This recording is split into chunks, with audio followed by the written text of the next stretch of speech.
My father bought Hugh, along with a piece of land not fit enough for a cow to graze upon. I like the fresh air. I like being outside. Take it off. Your nightdress, take it off. Face the wall. Face the wall! Where is my husband gone? Away. To do what? Nothing for you to concern yourself with. I leave for London this morning. You'll be on your own for a while.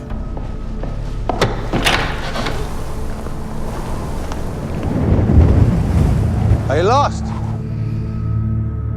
It is not good to be without company for too long, I think.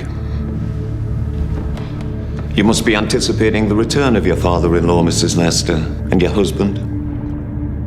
Do you love me? Of course. Do you adore me? Of course. Through hell and high water, I will follow you.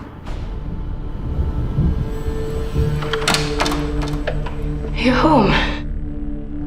And you've acted so very shamelessly and so very stupidly. You will never see that man again.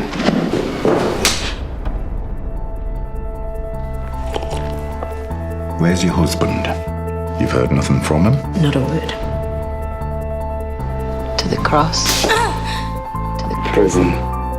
To the grave. To the The sky.